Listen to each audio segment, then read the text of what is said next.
So what a beautiful morning it is. First stop, Bhima Kali temple. And I have traveled with different kinds of people. Not a lot of people, they go to Bhima Kali temple actually.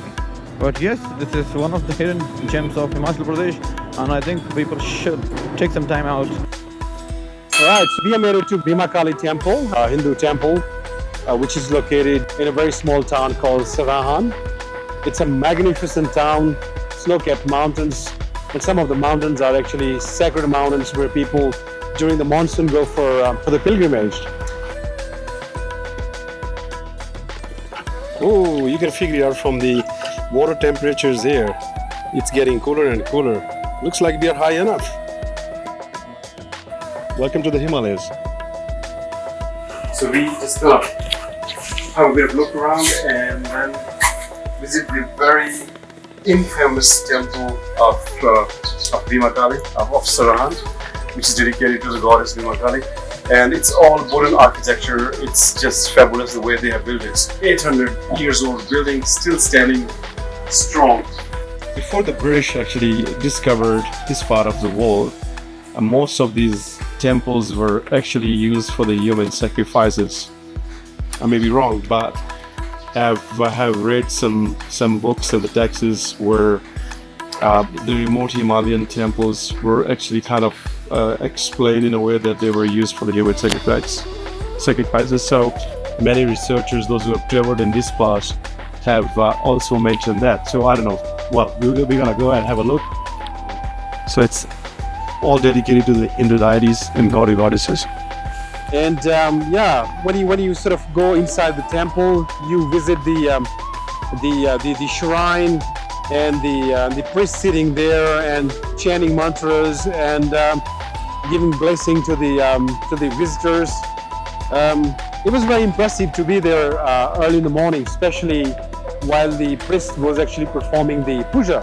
Showing the people that sort of cultural side was very impressive, and it was actually a privilege to share the history and the culture with the people, those who have traveled far from the different part of the world. Being in that atmosphere, giving them the introductions, what Hinduism is all about and how it is practiced up in the mountains. It was a whole lot of an experience to share the insights with the people. So this is a brand new bike, okay, and Royal Enfield just came out with it. I know. How was your experience riding it sort of like first? So far, so good, but we see that off-road. On the road, is all bikes the same to me. Okay. Suspension feels good. Feels good It really on the road? feels good. It responds very light, but off-road it's supposed to be an adventure. Yeah. So the key is off-road. Let's see. That's the test. So we'll keep doing this every day? So we'll have a context about it every day. Nothing else to do. We came here for that.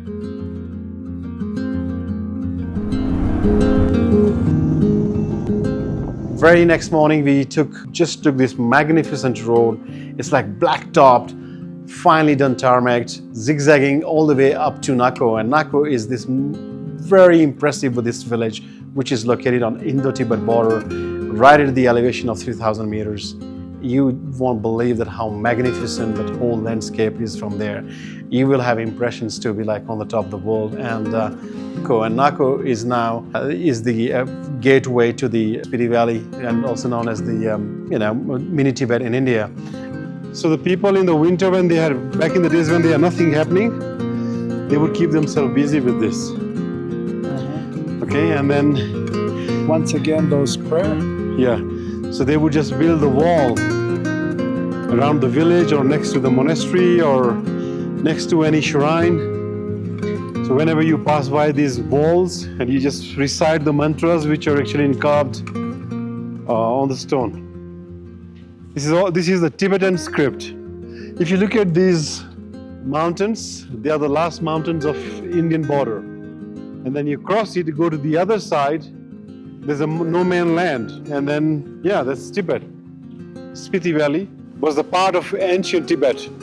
What's the meaning of Spiti? Middle land. Middle land.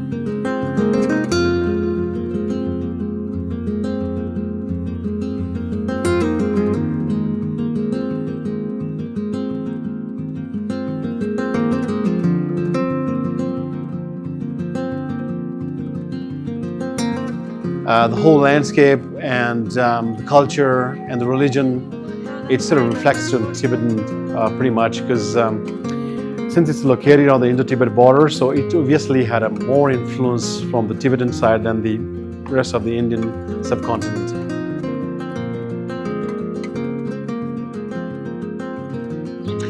"24 years ago, sometimes in the summer, that's the place I entered into and took a very long initiation with the master called Gense, who is no more now." Okay, mind your head, the doors are really low, okay? "And I spent here 6 months practicing Buddhism and learning about the philosophy of Siddhartha Buddha. It took 6 months to learn a little bit about Buddhism, but it's never enough.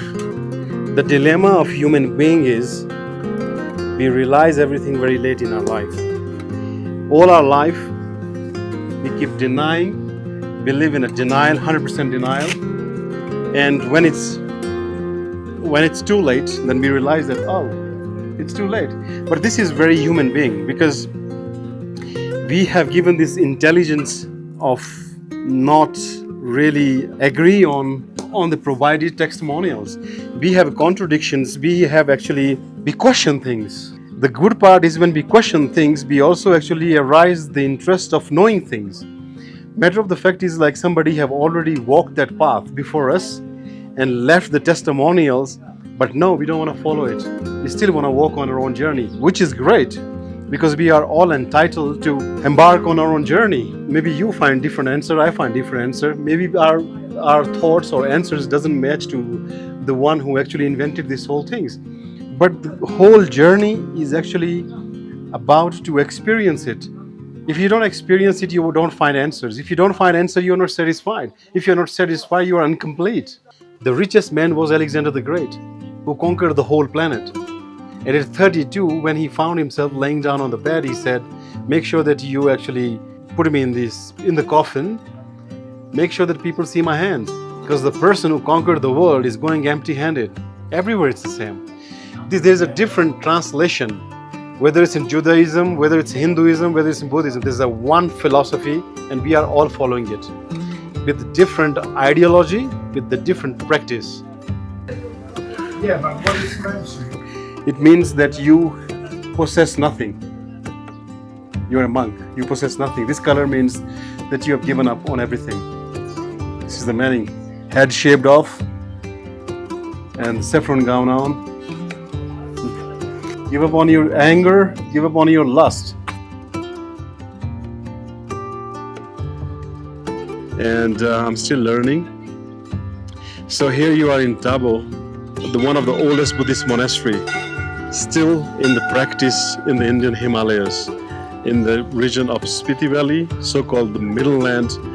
If you walk around here and spend enough time around here, that you may have an impression that you are not in India at all. Everything is just as similar to as Tibet. So we're gonna have a look in there, and we're gonna visit the principal chapel of the monastery, where the 1,000 years old mural paintings are still visible and still protected. Despite the weather, climate changes, or rain, or other obstacles where people get in there, and some of them, they actually touch the paintings, which is really ridiculous because they shouldn't be doing this. But anyways, long story short, so we are here and we're going to visit this monastery, and I'm sure that people would love it.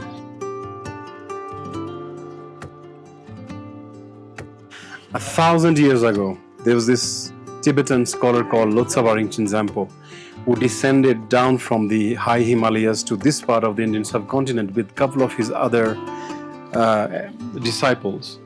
So before they explored Spiti Valley, you would see around here there are a few caves. So they actually started to reside in those caves around here and meditated there for long enough to find the right locations to build this masterpiece. Tabo monastery is also known as the Ajanta and Ellora of the Himalayas. So it's as rich as the Ajanta and Ellora down in the central part of India. So the monastic life in the Himalayan region was started from here. Tabo and Alchi up in Ladakh were actually sort of built in the same era. but two different masterpieces. So here, 22 years ago when I landed here, a young boy who's traveling around have just come back from the West and finding his path with lots of contradictions, wanted to actually empty his head. Someone suggested me to go to Tabo. So I landed here. So how was the road this morning? Beautiful. This country is God country. Million gods. Million gods. Very good. 56 million, to be 1 precise. million gods. If the gods, they all come here. Why? There's a reason. These mountains. If you were a god, where will you go? To the Himalayas or to Jerusalem? I'm asking you.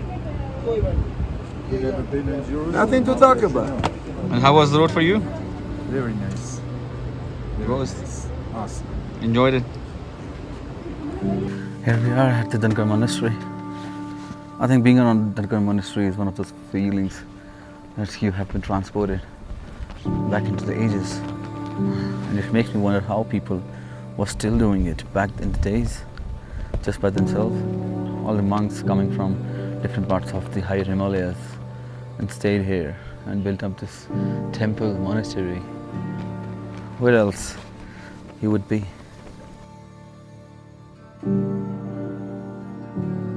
We are here at Dhankar Monastery.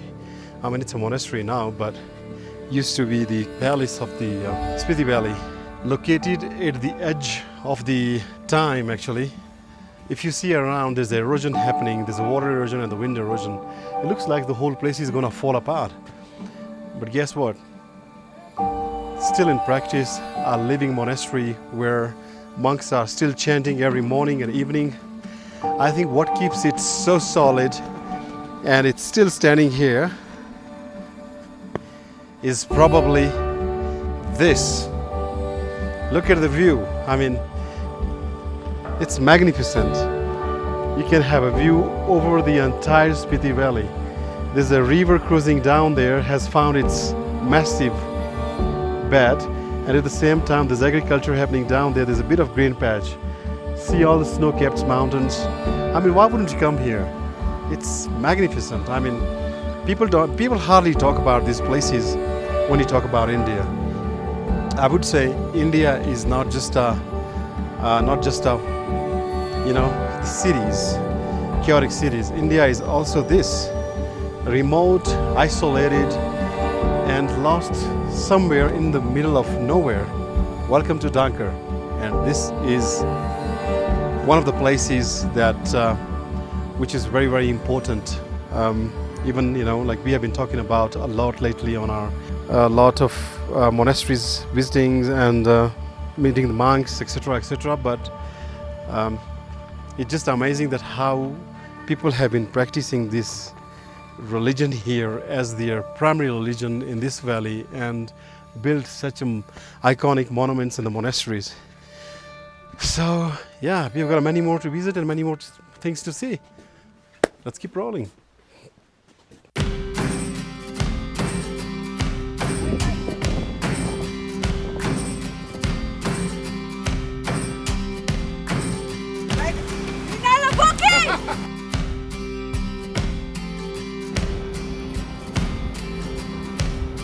Oh, it's beautiful. I love this road.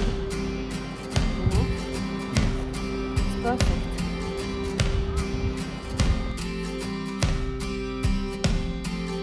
I always punch him to slow down. No. We had our signs. How was the Himalayan road experience? Wow, this was very nice. Much more lighter.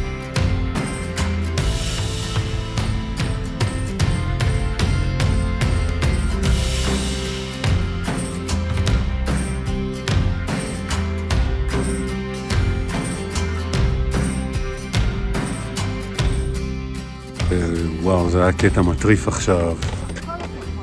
עליות, ירידות, נוף מטמטם. נהנה מכל שנייה. Karen, Karen, come. When you told me the story of how did you learn the motorcycle, so you literally used your boyfriend to teach you the motorcycle. No, Yeah. he didn't teach me.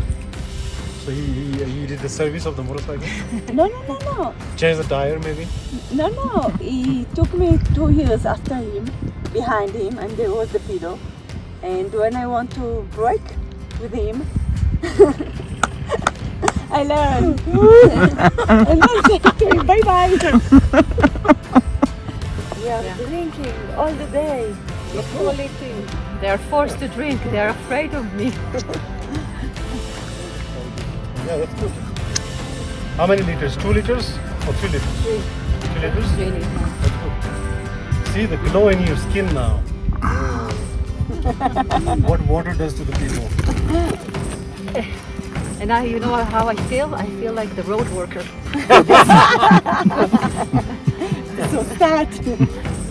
Yeah, today morning.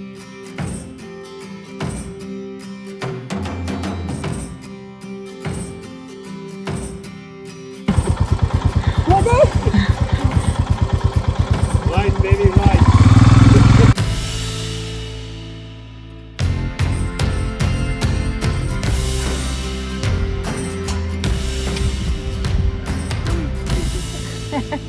She did the baby step again down there. Did you see her? No. She did. That's why she was back there. I saw her. No, I was not. Yeah, one time I was back there because of and then I stopped, but then I continued by myself. No one helped me.